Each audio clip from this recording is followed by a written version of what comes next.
Hey, greetings everyone, and welcome back to Weekly CTI. I'm glad to have you today because we're going to take a look at a North Korean APT. That's right. If you're not familiar with the show, hey, welcome to your first time here. Here's what we do. We like to take the internet, we look through it, we find some new threats, some new malware, some new APT, maybe a little bit of all three of those things, and we learn about it. And we go, what can we learn from that? So that we can increase our skills. That's what Weekly CTI is all about. And maybe we can build a better fence around our own systems, our own organizations. Maybe we're actually need to worry about being targeted by what we're actually looking at. Maybe we're in that industry. Maybe we're in that space. And that threat is coming our way, and we really need to look out for it. So that's what this little show of ours is all about. Like I said, we've got a North Korean APT to take a look at, so let's get to it, shall we? Moving on, let's see here. Here from Sentinel Labs is our article for today that is going to give us what we need to know. It says, Kimsuky, which is a North Korean APT, evolves reconnaissance capabilities in new global campaign. Well, that sounds fun, doesn't it? Good to know that the North Koreans are out there just killing it when it comes to being an APT. You got to be something, I guess. And that's what they've decided to be with their lives. Moving on, let's see here. We got an executive summary. It talks about Sentinel Labs, what they've done, what they're working on. It says they have observed ongoing attacks from Kimsuky, an NK state-sponsored APT that has a long history of targeting organizations across Asia, North America, and Europe. Okay, so those are very large, swaths of land that are occupied by the modern world. So basically, just about everybody. Let's see here. Hey, it's good to be in South America now, isn't it? There you go, or Australia or something, because you don't have to worry about Kimsuky. Let's see here. Ongoing campaigns use a new malware component we call ReconShark. And man, I love that, because not only is that called ReconShark, but this is a new function of the tools for reconnaissance, unique execution instructions, yada, yada, yada. But what's interesting is when they start talking about Kimsuky being a North Korean APT with a long history of attacks, they go down here. Aha, here it is. In 2018, the group was observed deploying a malware family dubbed BabyShark. And now the song is in your head, isn't it? It is. I know. What are you going to do, right? It's catchy as hell. These earworms, they get created and then they take over our minds. And apparently we've gone so far as to be so taken over by the baby shark that we are now naming malware BabyShark. We can't get away from it. What are you going to do, right? So there you go. And now we've got ReconShark. And that's what they're saying. This new component, they are calling it ReconShark. Now, what's funny is even though they call this BabyShark and they say we're dubbing this new Recon thing or ReconShark, even though it's called BabyShark, I did think of the song. I'm not going to say I didn't, but then my mind immediately ran to, for fun, as I read the article, it made me think of Jaws 4: The Revenge. Yeah, this is how a diseased mind works, ladies and gentlemen. That's just what's up. Why did I think of Jaws 4: The Revenge? For reasons we'll get into, mostly because of the targeting, the very specific targeting that Kimsuky does and the phishing that they do. Phishing emails, targeting with specific things. So if you're not familiar with Jaws 4: The Revenge, it is a spectacularly bad film. It's super bad. I saw this as a kid, probably 87, 80. I was probably like 7 or 8 years old. I watched it for like a summer. So back in the day, HBO, and they probably still do. I don't have HBO anymore. Because I don't care. But I used to love just watching movies on HBO as a kid during the summer. And they were just like nonstop repeating a lot of films. One of them was Jaws 4: The Revenge. This time, it's personal. That's where that tagline comes from. I don't know if you're familiar with that. Like I said, super bad flick. Premise of the movie, right? It's starring Mario Van Peebles, who I have liked in many of different movies. and as well as Sir Michael Caine, right? I'm thinking about how can this be bad? I remember enjoying it as a child, so I rewatched it today, and guess what? It is spectacularly bad. It is a very bad flick. As I actually read a little bit about some of the reviews that from Siskel and Ebert, they basically said that this is the worst movie that has ever been put on film. And they might not be wrong. Got to be honest with you. Plot of the movie. All right? It is a shark murderer, not someone who murders people with sharks, but a shark that murders people. Yes, it is sentient, apparently, and it is getting revenge for the other great whites in the other Jaws movies that have been killed by humans. Specifically, Roy Schneider. I don't remember the name of the family, even though I watched it today. I forget their name. But they have done the great white community a disservice, and they will now pay for their crimes against great whitiness. And the shark is going to exact its own brand of justice by hunting them down and killing them. And tricking them, even. This shark is smart as hell. Fun fact, it ends, spoiler alert, right, with the matriarch of the family going after the shark with a big sailboat. The shark attacks the sailboat, bites I don't know what that long stick is that points off the front of a sailboat. It bites that, killing Mario Van Peebles, attempting to kill Mario Van Peebles because he's on the end of the stick. And of course, it makes a sharp pointed edge. She then rams the boat into the shark. The shark then, as it does, of course, explodes. Big chunks of shark go everywhere. It goes boom, boom, pow, pow. I guess that's what sharks do when you impale them with sailboats. Welcome to my life. This is what has created the diseased mind in which you watch every day. So, okay, it's enough of that. That was fun. We had a good time going down that. Let's get back to ReconShark, shall we? So here we are. We are targeting. Why is my mouse? My mouse is losing its mind. Let me get back to here. There we go. Now, there we go. Historically, Kimsuky targets have been located across North America, Asia, and Europe, right? Its latest campaign is their global targeting themed around various ongoing geopolitical topics. For example, the latest Kimsuky campaigns have focused on nuclear agendas between China and North Korea, relevant to the ongoing war between Russia and Ukraine. That is extremely specific. But obviously, they're very interested in that as they are state-sponsored APT. All right, so it says that the Kimsuky has targeted the staff of the Korean Risk Group, the information and analysis firm specializing in matters directly and indirectly impacting the DPRK. We applaud KRG's willingness to publicly share our analysis. So it looks like the KRG is a client of SentinalOne Labs, and they have done an analysis of the attack against them so that we might benefit. So yes, we do. Golf clap, right? Golf clap, for those who get that reference. Let's see here. What else is going on here? So what else did I want to talk about? Anything? Yes, there were a few pieces of detail that are very interesting when it comes to Kimsuky, right? Well, we talked a little bit about who they target and why and what they're targeting them for, but what they do for initial access, that is what I want to get into. This part right here. For the deployment of ReconShark, Kimsuky continues to make use of specifically or specially crafted phishing emails.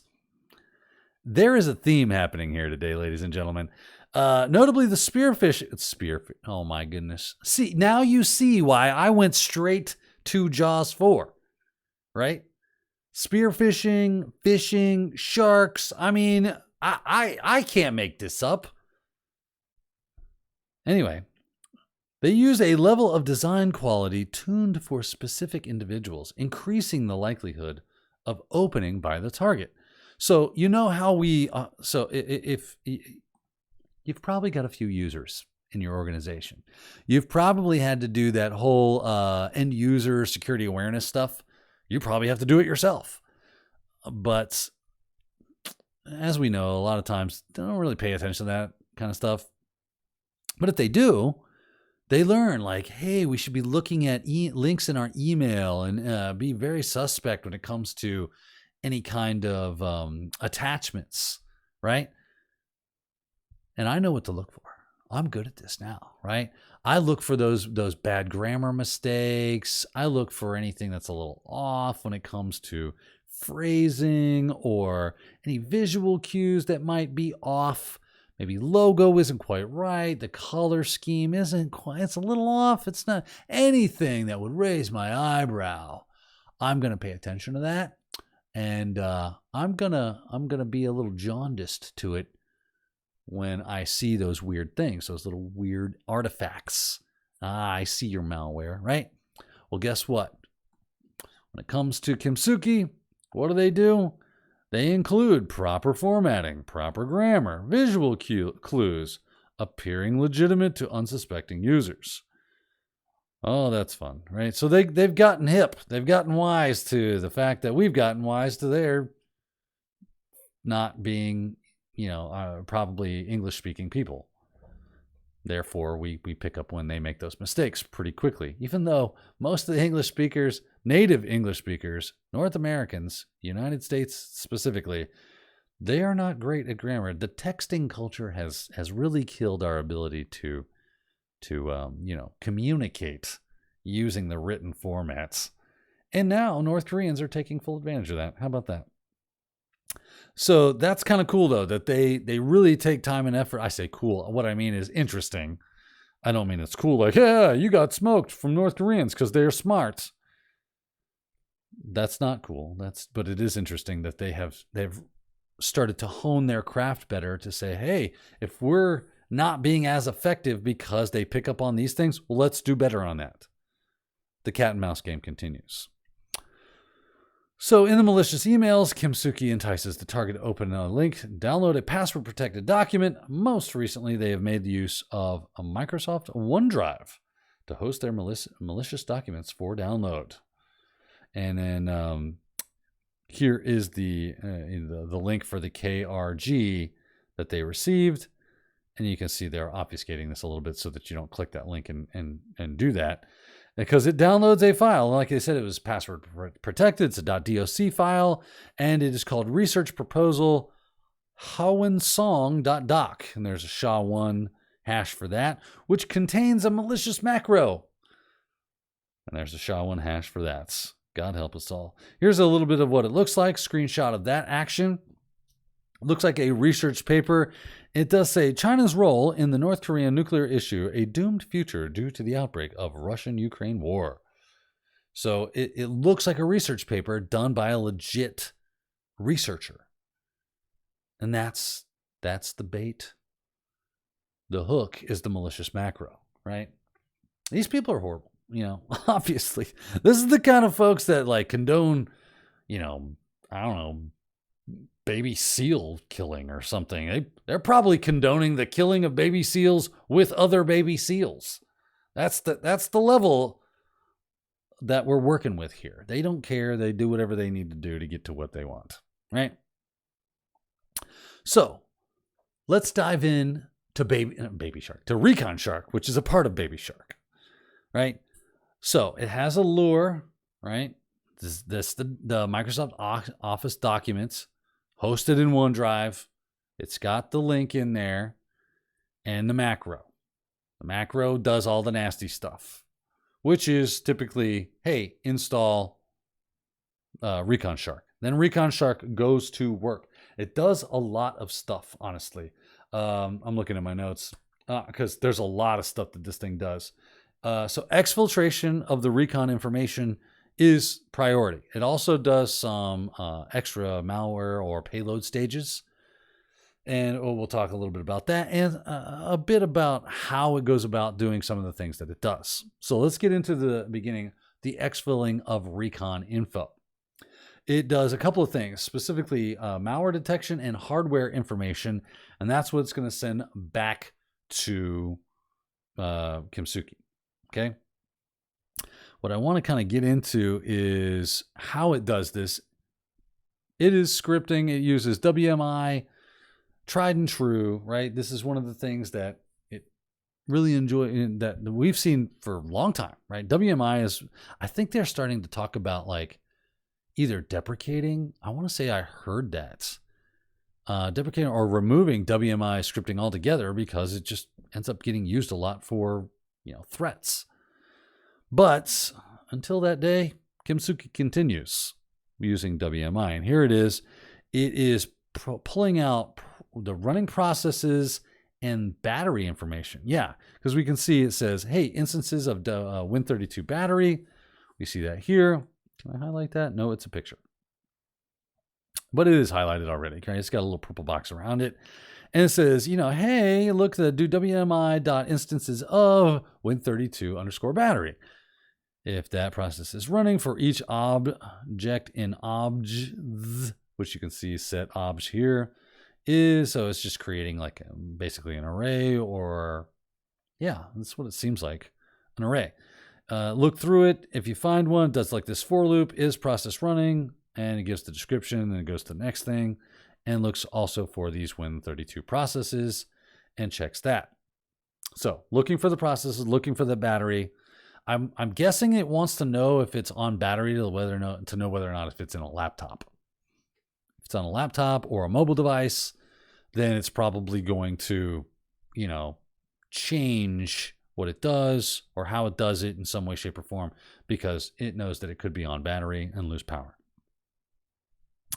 It says ReconShark also checks for the presence of a broad set of processes associated with a bunch of different threat detections, right? Malware, anti-malware, right? EDR, AV, that kind of stuff, looking specifically for Trend Micro, Office Scan, Malwarebytes Anti-Malware, Norton Security, and Kaspersky Internet Security. And here we can see, like I said, it does this for loop, right? If we look right here, right? For each object in objs is process running, it grabs that and then goes to next. If in string is process running, bad agent or bd agent.exe, which is Bitdefender. Else if in string is process running in BAM, then result is Malwarebytes. It just calls it malware. Else if in string is process running AVPUI, that is Kaspersky. We also got TMWSC SVC, which is NTRT scan, just Trend Micro. So there is the script that is looking for all those threat detections. So once it enumerates that information, it is going to then send that information back to the C2. That's what it does. Now, how it does that is also a bit of interesting thing, right? Because it says right here, it says in contrast to previous BabyShark variants, ReconShark exfiltrates information without first storing it to the file system. So it's not doing any staging. It's not like going, okay, let me get that and just kind of put that in a file here. We'll just hold on that, save that for later. We'll grab a bit of this here and there. And we'll add a dash of salt. And then here we go. We've got some great exfiltration data. Now I'll send that off on its way. Now, not ReconShark. What ReconShark does is say, I'll save that to a string and just kind of hold that up, I guess, in a memory. And then I'll use HTTP post requests to send that back to my C2 server. So that's what's going on. We can see a bit of that action happening around this region. There you can see set post 0, create object. It looks like it's wrapping it up in XML and sending that along via a post request to your first IOC right there, right? So, there we go. XWW form, URL encoded, so on and so forth. And then it sends it. Payload deployment, right? I told you this has kind of a multi-stage kind of payload thing going on here. In addition to exfiltrating information, ReconShark deploys further payloads in a multi-stage manner that are implemented as scripts. So it uses a few types of scripts, either VBS, HTA, or batch scripts, Also use macro-enabled Microsoft Office templates or Windows DLLs. ReconShark decides what payloads to deploy depending on what detection mechanism processes run on infected machines. So it says, hey, if it's running this, then I should probably use one of these scripts. But if it's running that, well, maybe I'll go with a WinDLL because that runs a little bit better, right? So it's actually really smart, right? This is where, we got to go, all right, North Korea, you're smart people. I can't take that from you. Again, you don't care what you do. You punch grandma in the face if you feel like it because you're that kind of person. But you're a smart grandma puncher. So just stop doing those things.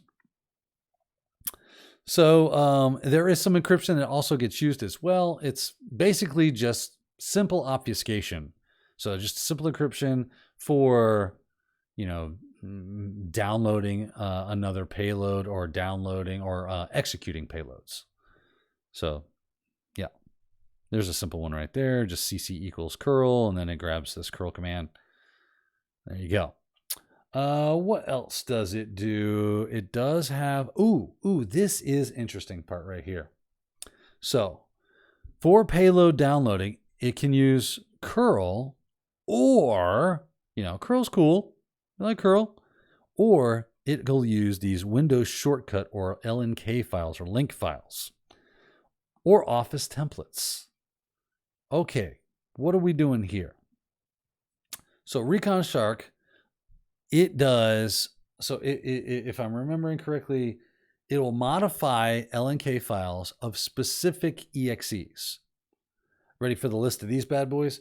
Edge, Chrome, Outlook, Whale browser, Firefox. So what it does is it modifies those link files so that it actually runs those applications as well as executes a malicious payload. Right? So there's that. That's kind of smart though, right? So if you run any of the things that you probably are normally running on your system, you're also executing a malicious payload. Smart. I mean, I hate them for what they're doing, but it's smart, right? Now, here comes the super trick, the big time trick that says further, me and my mouse are having a fight today. Further, ReconShark places the default app data Microsoft for app data /Microsoft /templates /normal.m Office template, which opens whenever a user starts Microsoft Word with a malicious Office template hosted by the C2 server. So, all that to say, what it does is in this specific path, there is an Office template, a Microsoft Office template called normal.m. I know, that is the weirdest name. Maybe we'll call it .m, right? So whenever you start Microsoft Word, that template fires off. Well, ReconShark goes, I got my own template. Let me go ahead and replace that with this malicious template that's hosted in my C2 server. And then bada bing, bada boom, every time you fire off Microsoft Office, you are now, hosing yourself. Thanks, Kimsuky. Couldn't think of your name for a second there. So here we see AAA equals and start. We see this mishta.exe. It grabs this HTA. And this is where it kind of gets down into this link action, right? .link files, looking for that. And then you see it looks for Microsoft Edge, Chrome, Outlook, Whale, Firefox. And then as we move on down, this is what we were just now looking at. That was the change those links. But this is where it gets in. I'm looking for that specific. Here we go. It says A equals ws.run command.exe /c copy SDF into our fun little area where the templates are, and it just copies that down. And then it changes the name, so it deletes the old normal.m and then renames SDF to normal.m, which is the malicious version of that. Now you have the bad template. Crazy. Last but not least, this is the last thing it does. It ends with a Windows batch or VBS script that creates this appdata/1 file. And inside of that file is either 2 S's or 3 S's. And they're pretty sure that this file represents the fact that ReconShark was successful in its execution. And there is the script that does that. Let's move on to their infrastructure. What do they have? They got a lot. That's right. You got to remember, this is state-sponsored a-holes, right? They got money, which they stole. They steal money too. You got to remember, North Korea, they're not really in the import-export business. They're into stealing money to fund themselves. You know, they don't do a lot except steal. So, but they do have a bit of infrastructure, right? They were using Namecheap for their hosting. Namecheap has been informed that there has been some malicious stuff that they are hosting. Hopefully it's been taken down at this point. They're using Lightspeed web servers to host their malicious things. So I think for the phishing and the C2 and so on and so forth, they have a few malicious domains that you need to be on the lookout for, as well as beaconing to the /bio in these domains. So let's jump into that. And we can see here is the Lightspeed web server. By the way, if you just try to browse to that, which you shouldn't do, but if you did, if you were in like a safe environment and you did that, they do have mechanisms that they detect that, hey, you're not a beacon, you're not my actual malware, you're not ReconShark, you're not BabyShark, so I'll just kind of redirect you to some non-malicious area to, get you off the trail, as it were. But yeah, there's that web server portal. Here are the phishing emails have been observed from here, yonsei.lol, while rfa.link and mitmail.tech are used for C2. The domain yonsei.lol has been active since December of 2022, with malicious activity as recently as this week. RFA.link has been actively used since February 2023 and mitmail.tech since January 2023. They also made use of newshare.online as a C2 server for a short time at the end of 2022, but I guess that's not on now. But, hey, if they're using it, we want to know about it so that we can protect against it, right? Let's see here. Oh, yeah. The beacons are made to /bio in the directory of rfa.link. During their analysis, the attackers were changing that to these different directories. They're not sure why, maybe to get off, they saw research was happening and they were trying to get them off the trail, or maybe they were doing something else, pausing their activities for a minute for whatever reason. And they go into their speculations on that there. What else? We've got, for example, links can be found. Malicious infrastructure linked to North Korea. We can quickly find links back to previous reporting or separate campaigns. So what they're saying is there are domains in this campaign that have been used in previous campaigns by Kimsuky. And you can see that here. Bunch of stuff. This is just IOCs coming out of the weeds here. Their conclusion is, hey, you need to know about this stuff because this ain't going nowhere anytime soon. If you're in any one of these regions or industries, whatever you like to say, you need to be on the lookout for that. Which takes us to our favorite part of the episode, the indicators of compromise. That's right.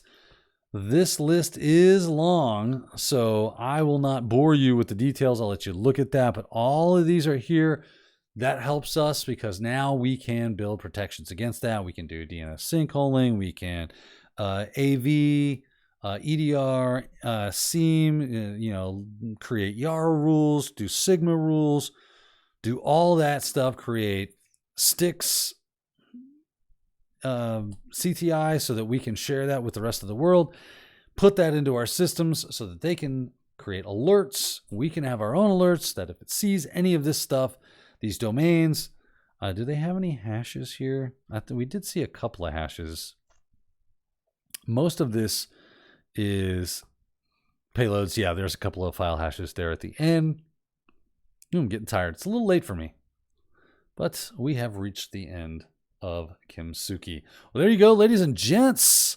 This was a fun one, right? Nasty little thing. And we got to talk about, well, Jaws 4, right? This time it's personal.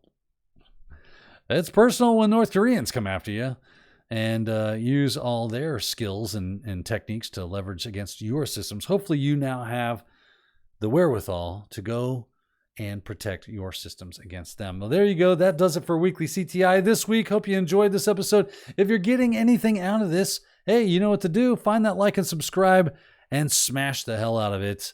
I also have a Buy Me a Coffee link down there, and you can throw me a couple bucks and I can use that money to invest back into our lovely little show that we do and other things. I got other stuff coming up as well, so be on the lookout for that. As always, until next time, stay safe.